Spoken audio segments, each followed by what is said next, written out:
નમસ્કાર મિત્રો, આપ જોઈ રહ્યા છો એજ્યુવાઇઝ ગુજરાત અને અમે અત્યારે એક એવા સ્ટોલની મુલાકાતે છીએ કે જેમણે બહુ સુંદર રીતે પર્યાવરણ બચાવવા માટેનું એક અભિયાન ઉપાડ્યું હોય એમ કહું તો પણ અતિશયોક્તિ નથી. તો આપણે એવા સ્ટોલમાં જઈએ જે પર્યાવરણને બચાવવા માટે પ્લાસ્ટિક મુક્તના અભિયાન તરફ છે. નમસ્કાર સાહેબ, આપનું સ્વાગત છે અમારી ચેનલમાં.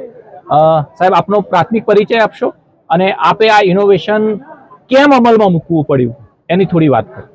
મારું નામ છે સોલંકી અમૃતભાઈ ઈશ્વરભાઈ અને દિયોદરની નવા શાળામાંથી હું આવું છું.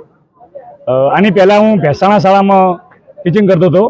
એ સમયે ભેંસાણાની ગૌશાળામાં એક કથાનું આયોજન કરવામાં આવ્યું હતું અને એ ગરમીના દિવસોમાં ત્યાં પાણીની બોટલો બહુ પડી હતી.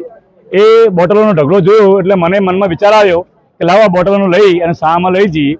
અમે એ બધી જ બોટલો શાળા કક્ષા લાવ્યા અને ધીમે ધીમે બાળકોને સમજાવ્યું કે આપણે આ જે બોટલો છે એ બોટલોમાં શાળામાં જે દૂધની થેલીઓ હોય કે એના સિવાય જે પ્લાસ્ટિકના વેપર હોય, ચોકલેટના વેપર હોય, એ બધો જે કચરો છે એ આખા શાળાના પરિસરમાં ફેલાય છે, કૂતરાઓ બગાડે છે, ગંદકી થાય છે.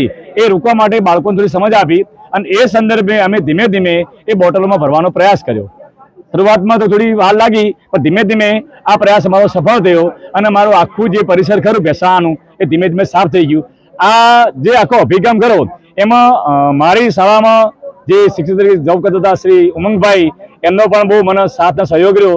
અમારા સીઆરસી શાંતિલાલ અને ઝાલા સાહેબ એ પણ જ્યારે જ્યારે આવે ત્યારે નવા નવા અભિગમ આપતા હતા અને સમજાવવાનો પ્રયાસ કરતા હતા. એ દરમિયાન મારી બદલી નવા શાળામાં થઈ. નવા પણ દિયોદરમાં આવેલું છે. નવામાં આવ્યા પછી ત્યાં સુંદર મજાનું પરિસર હતું પણ એ નવાની અંદર આ સમસ્યા બહુ મોખરી હતી, ગંદકી હતી, જે પ્લાસ્ટિકની મુખ્ય સમસ્યા હતી. હવે એના માટે ફરી પાછી બોટલો લાવ્યા અને બોટલોનો જે આખી સિસ્ટમ કરી એ બાળકોને અમે સમજાવવાનો પ્રયાસ કર્યો.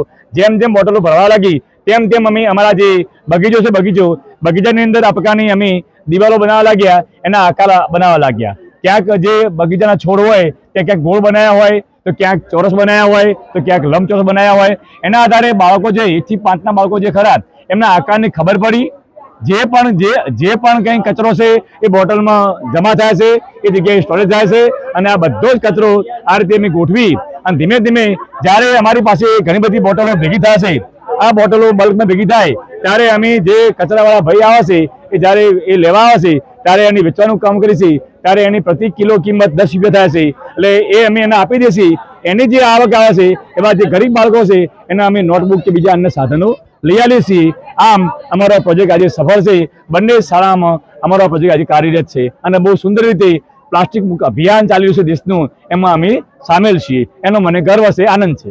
ખૂબ ખૂબ ધન્યવાદ. આપણે જોયું કે કોઈ પણ એક શિક્ષક જો ચાહે તો શું ન કરી શકે, બરાબર? એટલે એક પ્લાસ્ટિક મુક્તના અભિયાન માટે આ શાળાના શિક્ષકે બહુ જ સુંદર કામ કરી રહ્યા છે અને એમનો આ કામને આપણે એમાંથી પ્રેરણા લઈ અને આપણા ઘરમાં કે આપણા આજુબાજુમાં આ રીતનો આપણે પ્રયોગો અમલમાં મૂકી અને આજુબાજુનો પ્લાસ્ટિક પણ સાફ થઈ જશે, પર્યાવરણ પણ બચશે અને સાથે સાથે સાહેબે છેલ્લે કહ્યું એમ ક્યાંક ને ક્યાંક વધારાની આવક પણ પ્રાપ્ત થશે.